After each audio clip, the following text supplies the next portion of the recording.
Assalamualaikum warahmatullahi wabarakatuh. Alhamdulillah kita masih diberikan kesempatan untuk pertemuan kali ini. Kami dari kelompok 2 yang terdiri dari 7 anggota yang akan mempresentasikan tentang bab analisis volume laba. Dan sebelum sampai pada materi, saya akan memperkenalkan teman-teman saya terlebih dahulu. Dengan saya sendiri, Ariana Nurmedianto, NIM 1902010122, yang akan menjadi moderator untuk kelompok ini dan juga menjelaskan tentang definisi analisis volume laba. Kemudian untuk 2 slide berikutnya akan dibacakan oleh teman saya, yaitu Marita Wahyu Sagita dengan NIM 19020102, yang pembahasannya tentang analisis biaya volume laba dapat ditetapkan dalam banyak hal. Kemudian untuk slide berikutnya akan dibacakan oleh Putri Devi Lestari dengan NIM 1902010117 tentang beberapa hal yang harus diperhatikan dalam analisis laba. Dan untuk selanjutnya akan dibacakan oleh Melinda Pratiwi dengan NIM 1902010106, yang pembahasannya tentang faktor yang mempengaruhi laba. Dan untuk slide berikutnya, faktor yang mempengaruhi volume dan laba akan dibacakan oleh Adi Pradian dengan NIM 1902010115. Dan untuk slide terakhir akan dibacakan oleh Arif Zainuddin NIM 1902010108,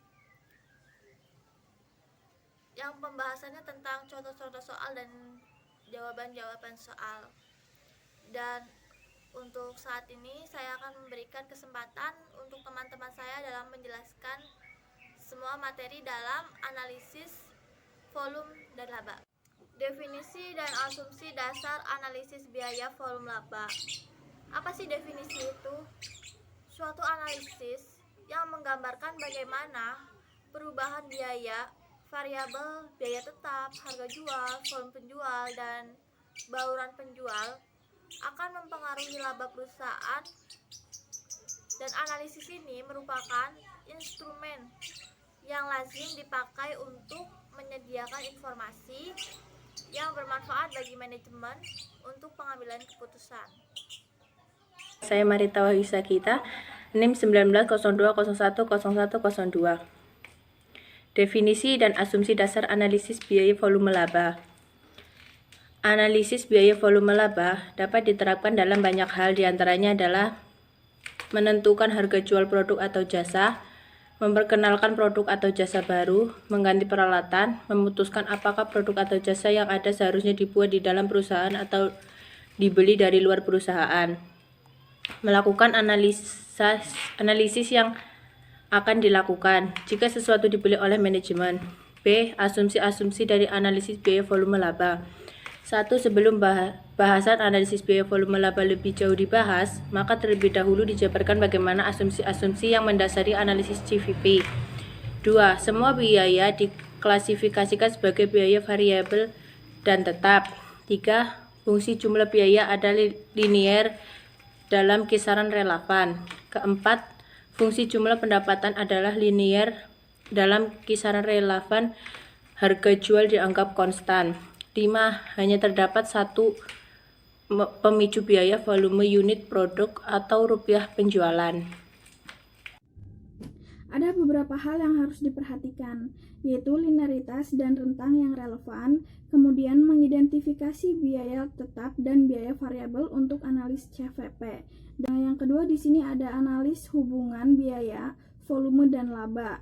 Analis biaya volume laba atau titik impas yakni merupakan salah satu alat yang dapat digunakan untuk menghitung dampak perubahan harga jual, volume penjualan, dan biaya terhadap laba untuk membantu manajemen dalam perencanaan laba jangka pendek.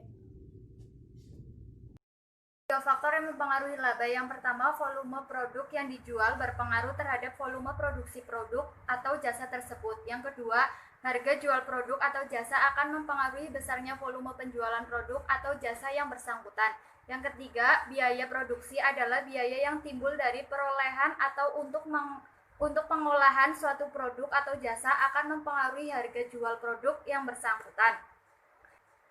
Anggapan yang mendasari analisis titik impas. Yang pertama, variabilitas biaya dianggap akan mendekati pola perilaku yang diramalkan.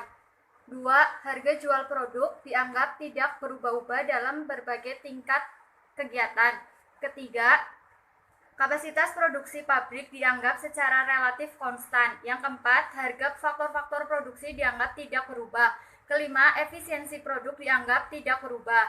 Yang keenam, perubahan jumlah persediaan awal dan akhir dianggap tidak signifikan. Ketujuh, komposisi produk yang akan dijual dianggap tidak berubah. Analisis hubungan biaya, volume dan laba. Faktor yang mempengaruhi volume dan laba, yang pertama harga jual persatuan, yang kedua volume penjualan, yang ketiga produk yang dijual, yang keempat biaya variabel per tahun, dan yang kelima adalah biaya tetap. Contoh soal pertama, pengusaha mainan anak-anak dalam contoh sebelumnya menginginkan laba sebesar 25.000 per hari. X sama dengan jumlah penjualan yang harus direalisir. Penjualan sama dengan biaya variabel ditambah biaya tetap ditambah laba yang diinginkan. 2.500 X sama dengan 1.500 X ditambah 75.000 ditambah 25.000. Berarti 2.500 X dikurang 1.500 X sama dengan 100.000. Berarti 100.000 X sama dengan 100.000. X dalam artinya sama dengan 100. Jadi jumlah penjualan yang harus direalisir untuk mendapatkan laba 25.000 adalah 100 unit. Selanjutnya, tes kebenaran dalam rupiah dan persentase. Penjualan 250.000, persentasenya 100. Biaya variabel 1.100 X 1.500, 100 dalam rupiahnya 150.000, persentasenya 60%. Kontribusi margin dalam rupiahnya 100.000, persentasenya 40%. Biaya tetapnya 75.000, persentasenya 30%. Labanya 25.000, persentasenya 10%. Selanjutnya kita masuk ke dalam rumus BEP dengan memakai kontribusi margin. Unit yang terjual sama dengan biaya tetap plus laba, di bawahnya kontribusi margin per unit, berarti 75.000 ditambah 25.000, kontribusi margin per unitnya 1.000. Biaya tetap ditambah labanya, hasilnya 75.000 ditambah 25.000 sama dengan 100.000. Kontribusi margin per unitnya 1.000, berarti hasilnya 100 unit. Contoh soal 1, atau penjualan yang harus direalisir sama dengan biaya tetap plus laba 1 dikurangi BV biaya variabel P sama dengan 75.000 ditambah 25.000 0,40 sama dengan Rp 200. Contoh soal 2, perusahaan ABC, laporan laba rugi.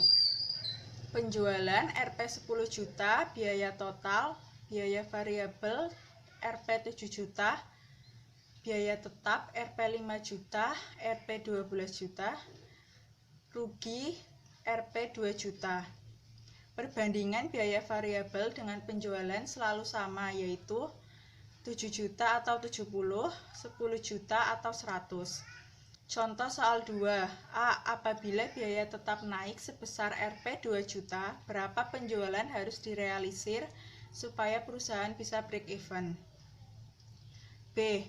Dengan biaya tetap seperti A dan perusahaan menginginkan laba Rp 1 juta, berapa penjualan harus direalisir? A. X sama dengan jumlah rupiah dalam break even point. X sama dengan biaya variabel plus biaya tetap plus laba yang diinginkan.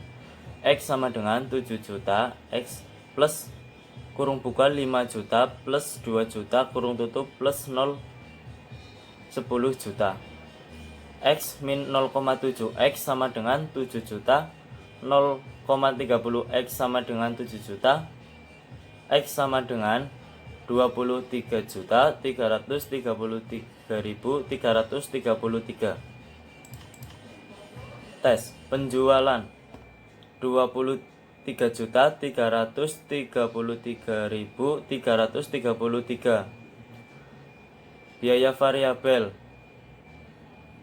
0,70 kali 23.333.333 menjadi 16.333.333. Kontribusi margin 7 juta. Biaya tetap 7 juta. Kemudian B, jumlah rupiah yang harus direalisir sama dengan BT plus laba sama dengan 7 juta plus 1 juta sama dengan 8 juta. Jadi jumlah rupiah yang harus direalisir menjadi 26.666.666 rupiah.